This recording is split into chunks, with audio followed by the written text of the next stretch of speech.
Hello and welcome back to our channel health care tutorials. आज एक topic के बारे में जिसमें बात कर रहे हैं वो है ग्लास्कोकोमा स्केल, जीसीएस स्कोर भी इसके बारे में बोला जाता है। लेकिन उससे पहले एक चीज़ आपको बोलना चाहता हूं कि काफ़ी दिनों से हमारे वीडियोस अपलोड नहीं हो पा रहे थे, काफ़ी दिनों से वीडियोस नहीं आ पा रहे थे क्योंकि एक टेक्निकल इशू हो गया था, मेजर टेक्निकल इशू था जिसकी वजह से हम वीडियोज़ को अपलोड नहीं कर पा रहे थे।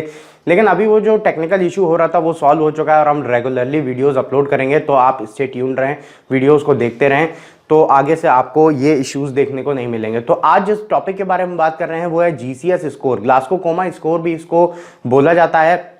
ये जो स्कोर है ये ज़्यादातर कॉन्शियस लेवल को चेक करने के लिए किया जाता है। कॉन्शियस लेवल जो होते हैं उसको हम चेक करते हैं इस स्कोर के थ्रू। और ये जो स्कोर है इसके बारे में अगर हम बात करेंगे तो सबसे पहले मैं एक चीज़ आपको बताना चाहता हूं कि जो भी मैं इस टॉपिक में आपको पढ़ा रहा हूं इसके नोट जो है वो आपको पीडीएफ प्रोवाइड किए जाएंगे। उस नोट्स के अकॉर्डिंग ही मैं इस लेक्चर को ले रहा हूँ, ये जो टॉपिक है उसको डील कर रहा हूँ। तो चलिए स्टार्ट करते हैं सबसे पहले डेफिनेशन से। डेफिनेशन में आपको बताया था Glasgow coma scale is a neurological scale which aims to give a reliable and objective way of recording the state of a person's consciousness for initial and well subsequent assessment.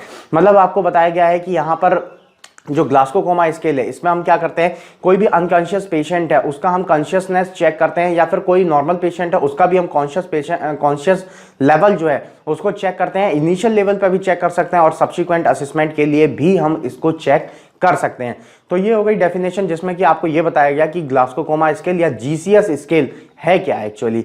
जब हम इसको पढ़ लेंगे तो उसके बाद बात कर लेते हैं इसके यूजेस की। यूजेस क्या है, क्यों हम इसको यूज करते हैं, क्यों ऐसी हमको जरूरत पड़ी कि ग्लास्कोकोमा स्केल की हमको जरूरत पड़े। तो पॉइंट वाइज हम इसको डील करते हैं। तो फर्स्ट पॉइंट आ जाता है to assess a person's level of consciousness. मतलब एक व्यक्ति के कॉन्शियसनेस लेवल को जानने के लिए, उसको असेस करने के लिए हमको इसकी जरूरत पड़ती है। जैसे कि कोई पेशेंट जो है वो अनकॉन्शियस है, लेकिन किस लेवल तक अनकॉन्शियस है इसको जानने के लिए हमको जीसीएस स्कोर की जरूरत पड़ती है। हालांकि आप ये कह सकते हैं कि फिजिकली हम देख सकते हैं और ये जान सकते हैं कि वो अनकॉन्शियस है, लेकिन किस लेवल तक ये अनकॉन्शियस है उसको जानने के लिए हमको जरूरत पड़ती है जीसीएस स्कोर की। नेक्स्ट पॉइंट की तरफ मूव करते हैं। आफ्टर ए हेड इंजरी, हमको सबको पता है ये हेड इंजरी जब होती है तो मेजर जो आपको सिम्टम देखने को मिलता है वो मिल जाता है अनकॉन्शियसनेस। पेशेंट जो है वो अनकॉन्शियस हो जाता है, बेहोश हो जाता है। तो वही चीज यहां पर बताई गई है, उस बेहोशी को, अनकॉन्शियसनेस को जानने के लिए जीसीएस स्कोर का यूज किया जाता है। जीसीएस स्कोर से हम जानते हैं कि हेड इंजरी की वजह से कितना लेवल ऑफ अनकॉन्शियसनेस पेशेंट में हुआ है। खैर, अगला पॉइंट आ जाता है use of emergency medical services. कुछ इमरजेंसी मेडिकल सर्विसेज जो है उनके अंदर भी इसको यूज किया जाता है और उससे हमको पता चलता है कि पेशेंट का अनकॉन्शियस लेवल क्या है। खैर, आगे टॉपिक पे मूव करते हैं। तो नेक्स्ट आ जाता है being applicable to all acute medical and trauma patient. मतलब कि ये सारे मेडिकल पेशेंट जो होते हैं और ट्रॉमा पेशेंट जितने भी होते हैं एक्यूट लेवल तक, तो उनके लिए ये यूज किया जा सकता है। एक्यूट लेवल में हम यूज कर सकते हैं, जान सकते हैं कि उनका जो कॉन्शियस लेवल है वो कितना है। ओके, जो अब सबसे इंपॉर्टेंट पॉइंट आ जाता है वो आ जाता है the GCS is used as a part of ICU scoring system including APACHE SAPS, SOFA to assess the status of the central nervous system। जो कुछ सेवरल आईसीयू स्कोरिंग सिस्टम्स होते हैं और भी कुछ आईसीयू के स्कोरिंग सिस्टम होते हैं, उनको भी यहाँ पर असेस करने के लिए जो आपका जीसीएस स्कोर है वो काम आता है। जैसे कि एप्चे, इसका फुल फॉर्म जो है वो आ जाता है आपका acute physiological and chronic health evaluation. और उसके साथ साथ सैप्स आ जाता है, इसका जो फुल फॉर्म है वो आ जाता है आपका सिंप्लीफाइड एक्यूट फिजियोलॉजिकल स्कोर। और जो सोफा आ जाता है इसका आ जाता है सब्सिक्वेंट ऑर्गन फेलियर असेसमेंट। तो यहां पर ये सारे स्कोर्स हैं, इनको भी इवेल्युएट करने का काम करता है आपका जीसीएस स्कोर। अब बहुत चीजें हमने जीसीएस स्कोर के बारे में जान ली, डेफिनेशन जान लिया, होता क्या है, कब यूज करते हैं, यूजेस क्या है, साथ ही साथ अब जान लेते हैं इसके एलिमेंट्स ऑफ जीसीएस स्कोर। मतलब कि जो ग्लास्कोकोमा स्केल है उसका असेसमेंट कैसे किया जाता है। तो असेसमेंट करने के लिए यहां पर जो 3 पॉइंट हैं इनको हाईलाइट किया गया, इन्हीं को हम मेजर करते हैं, इन्हीं को हम ऑब्जर्व करते हैं और जीसीएस स्कोर हमको पता चल जाता है। वो 3 पॉइंट कौन कौन से हैं, आई मूवमेंट, वर्बल रेस्पॉन्स और मोटार रेस्पॉन्स। मतलब ये 3 पॉइंट हैं। तो इसमें अब मैं आपको एक टेबल बताने जा रहा हूं। इस टेबल के अकॉर्डिंग जो स्कोर है वो यहां पर आपको दिखता है। स्क्रीन पर भी आपको एक टेबल दिखाई जा रही है जिसमें कि आप देख पाएंगे जो चीजें मैं यहां पर आपको बता रहा हूं। तो आप इसमें देखेंगे अगर आप 1 रैंक देते हैं तो पेशेंट की कंडीशन क्या रहेगी, तो पेशेंट की कंडीशन ऐसी रहेगी कुछ कि आईज जो है नो आई ओपनिंग, मतलब उसकी आईज बिल्कुल भी ओपन नहीं होगी, वॉइस नो स्पीच, मतलब कि कोई भी स्पीच वहां पर नहीं होगी, साथ ही साथ मोटावर में आपको बताया जा रहा नो मूवमेंट, मतलब ये व्यक्ति कोई भी मूवमेंट आपको शो नहीं करेगा, मतलब कि आप उसको पिंच करिए कुछ भी करिए लेकिन वो कोई भी मूवमेंट शो नहीं करेगा। तो ऐसे पेशेंट को आप 1 रैंकिंग प्रोवाइड करेंगे। अब किस पेशेंट को 2 रैंकिंग प्रोवाइड करेंगे, तो उसमें बताएगा आई टू पेनफुल स्टिमुलस। अगर कोई पेनफुल स्टिमुलस कर रहे हैं, आप उसको पिंच कर रहे हैं, उसको आप कोई भी पेन प्रोवाइड कर रहे हैं, तो हल्का सा आई मूवमेंट शो कर रहा है, तो आप उसको 2 रैंकिंग प्रोवाइड कर सकते हैं। उसके बाद वॉइस में बताया इनहेरेंट स्पीच, मतलब कि क्या स्पीच है कुछ समझ नहीं आ रहा है लेकिन कुछ ना कुछ बुदबुदा रहा है, कुछ बोल रहा है, तो उसको आप 2 रैंकिंग देंगे। और 2 रैंकिंग में अगर आप मोटर की बात करते हैं तो यहां पर बताया गया है एक्सटेंडिंग, मतलब जो रिफ्लेक्स है वो एक्सटेंडिंग रहता है, मतलब जो अब उसके मसल्स हैं उनको वो एक्सटेंड करता है, तो आप उसको 2 रैंकिंग प्रोवाइड करेंगे। तो 2 रैंकिंग का जो क्राइटेरिया है वो यहां पर आपको बताया गया है। 3 रैंकिंग में जो क्राइटेरिया आ जाता है इसमें आपको बता रहे हैं ओपन आई टू वॉइस, मतलब आप उसको नाम बुलाते हैं या कोई वॉइस लेते हैं और वो अपनी आंखों को ओपन कर रहा है, तो आप उसको 3 रैंकिंग प्रोवाइड कर सकते हैं। लेकिन अगर 3 रैंकिंग में वॉइस की बात करते हैं तो इन एप्रोप्रिएट वॉइस, यहां पर भी जो वॉइस है वो इन एप्रोप्रिएट होती है, जो आपको समझ नहीं आएगी लेकिन वॉइस यहां पर जनरेट कर रहा है पेशेंट, तो आप उसको 3 रैंकिंग प्रोवाइड करेंगे।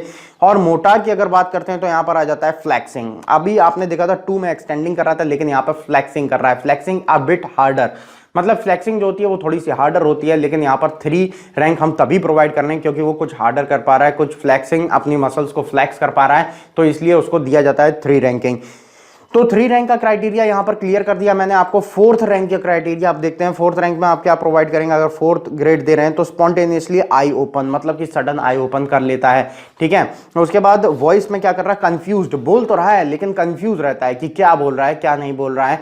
उसको जैसे बोलना है कि मुझे खाना खाना है तो खाना खाने की बजाय कुछ और बोल रहा है, तो यहां पर कंफ्यूज रहता है अपनी वर्बल रिस्पॉन्स के प्रति। साथ ही साथ मोटर में बताया गया विड्रॉल फ्रॉम पेनफुल स्टिमुलस, मतलब कि पेनफुल स्टिमुलस अगर हो रहा है तो विड्रॉल जैसी कंडीशंस वो शो कर रहा है। तो ये क्राइटेरिया 4th रैंक का यहां पर कंप्लीट हो गया। 4th रैंक के बाद अगर मूव करते हैं 5th की तरफ, तो अगर 5 रैंकिंग अगर आप उसको प्रोवाइड करते हैं तो आई में तो कुछ भी नहीं रह गया, क्योंकि सब्सिक्वेंटली आपने अगर देखा स्पॉन्टेनियसली वो आंखों को ओपन कर रहा था, अब वो आंखें ओपन करने लग गया, इसके सिवा और कुछ नहीं हो सकता है अब। लेकिन वॉइस में आपको क्या बताया, ओरिएंटेड वॉइस यहां पर देखने को मिलती है। साथ ही साथ आप देखेंगे मोटार में, तो मोटार में आपको बताया गया लोकलाइज टू पेन स्टिमुलस, मतलब पेन स्टिमुलस को लोकलाइज कर सकता है, बता सकता है किधर पेन हो रहा है। आप उसको अगर पिंच करते हैं पैर में तो बताएगा पैर में पेन हो रहा है, ठीक है। आप अगर उसको बताएंगे, आप उसका अगर हैंड में टच करेंगे या फिर उसको पिंच करेंगे तो बताएगा कि हैंड में पेन महसूस हो रहा है। फिंगर को पिंच करेंगे, कौन सी फिंगर को पिंच कर रहे हैं, तो बताएगा कौन सी फिंगर को आपने पिंच किया है, तो ऐसा बताने लग जाता है। ये हो गया आपका 5th तक। जो 6th ग्रेड है, अगर आप उसको 6 रेटिंग प्रोवाइड करते हैं तो आपको बताया गया है कि वॉइस तो उसकी ओरिएंटेड हो गई, सब कुछ ठीक हो चुका है, लेकिन आई मूवमेंट भी ठीक हो चुका है। मोटार में आपको बताया गया ओबेज कमांड, आप उसको बोल रहे हैं आंखें खोलो तो आंखें खोल रहा है, आप उसको बोल रहे हैं कि हाथ उठाइए तो वह हाथ उठा रहा है, ठीक है। आप उसको कह रहे हैं हाथों को एक्सटेंड करिए तो वह हाथ को एक्सटेंड कर जा रहा है। ये सारी चीजें आपको देखने को मिलेंगी कि वो कमांड को ओबे सही तरीके से कर पा रहा है। खैर, तो यहां पर बात हो गई क्राइटेरिया की, किस तरीके से आप जो है उसको असेस कर सकते हैं, जीसीएस स्कोर को किस क्राइटेरिया से आपको निकालना है, ये चीज आपको यहां पर बता दी गई है। अब बात कर लेते हैं नॉर्मल जीसीएस स्कोर की। अब जो जीसीएस स्कोर हम कलेक्ट करेंगे उस नॉर्मल जीसीएस स्कोर को यहां पर बताया जा रहा है। तो इसमें क्या होता है, नॉर्मल जीसीएस स्कोर अगर आपको किसी पेशेंट का देखने को मिल रहा है 8 या उससे भी कम, ठीक है, 8 अगर आपको देखने को मिल रहा है और उससे भी कम या फिर उससे भी कम आपको अगर देखने को मिल रहा है तो आपको उसको सीवियर कंडीशन में पुटअप करना है, मतलब कि पेशेंट जो है वो सीवियर कंडीशन में है। उसके बाद आप अगर देखेंगे मॉडरेट, अगर मॉडरेट कंडीशन है तो 9 टू 12 जीसीएस स्कोर जो है वो 9 टू 12 रहेगा, तो पेशेंट जो है मॉडरेट कंडीशन में है, हल्का फुल्का ट्रीटमेंट उसको चाहिए और वो ठीक हो सकता है।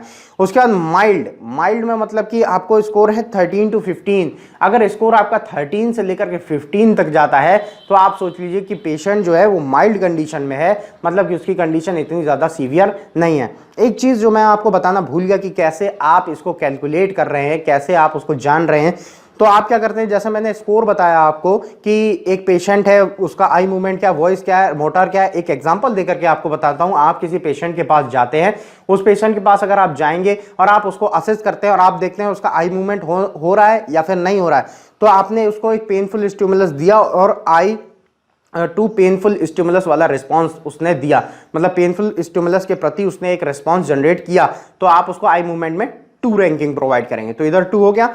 उसके बाद आपने क्या, वॉइस के लिए उसको रिस्पांस किया और वॉइस उसने इनएप्रोप्रिएट वर्ड्स अपने मुंह से निकाल रहा है, ठीक है, तो आप उसको 3 रैंकिंग प्रोवाइड करेंगे। 2 + 3 इट इज 5, मतलब 5 यहां पर पॉइंट हो गए हैं आपके पास। उसके बाद आप उसका मोटर रेस्पॉन्स चेक करने के लिए आप उसको क्या करते हैं, उसको थोड़ा बॉडी पे स्लैप करते हैं, थोड़ा सा पिंच करते हैं और वो आपको बता पाता है कि आपको पेन जो है वो किधर हो रहा है, ठीक है, लोकलाइज पेन भी रेस्पॉन्स कर पाता है। तो आप उसको 5 रैंकिंग प्रोवाइड करते हैं। 5 + 5 तो आपका आ गया 10, ठीक है। तो 10 यहां पर आ जाता है। तो आप देखेंगे मॉडरेट में इसको आप पुटअप करते हैं 9 to 12 वाली कंडीशन में, जो कि पेशेंट रहता है मॉडरेट कंडीशन में। तो इस तरीके से आप उसका जीसीएस कलेक्ट कर सकते हैं, बहुत ही सिंपल तरीके से। तो यहां पर ये क्राइटेरिया भी मैंने आपको बता दिया कि किस तरीके से आप कलेक्ट करेंगे उसका जीसीएस स्कोर।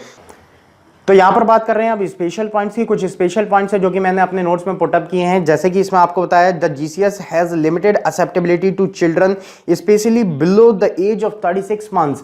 मतलब जो बच्चे होते हैं उनके लिए जीसीएस स्कोर थोड़ा सा लिमिटेड होता है। क्यों लिमिटेड होता है? क्योंकि इसमें सबसे मेन जो पॉइंट आ जाता है वो आ जाता है आपका वर्बल रिस्पॉन्स का। बच्चे जो होते हैं वो कुछ साल तक वर्बल रिस्पॉन्स नहीं दे पाते हैं, और अगर वो हो भी जाते हैं इस काबिल तो भी वर्बल रिस्पॉन्स जनरेट करने के काबिल नहीं होते हैं। इसलिए यहां पर आपको बताया गया है कि बच्चों के लिए ये इतना ज्यादा परफेक्ट रिजल्ट्स नहीं प्रोवाइड करवाता। हालांकि यंगर चिल्ड्रंस के लिए अलग असेसमेंट स्केल्स बनी हुई हैं। तो यहां पर ये पूरी रिपोर्ट थी जो कि जीसीएस स्कोर को क्लैरिफाई करती है। हर डेटा आपको जो जीसीएस स्केल के लिए प्रोवाइड करना चाहिए वो मैंने यहां पर आपको प्रोवाइड किया है, और आपको सिंपलेस्ट मेथड बताया जिससे कि आप जीसीएस स्कोर को बड़े ही आसानी से कलेक्ट कर सकते हैं। अगर वीडियो से रिलेटेड कोई भी आपको डाउट होता है तो आप कमेंट बॉक्स में पूछ सकते हैं। साथ ही साथ हमारे जो पेजेस हैं इंस्टाग्राम, फेसबुक, उनको फॉलो कर सकते हैं ताकि आपको नए इंफॉर्मेशन अपडेट्स मिलते रहें। Thanks for watching the video.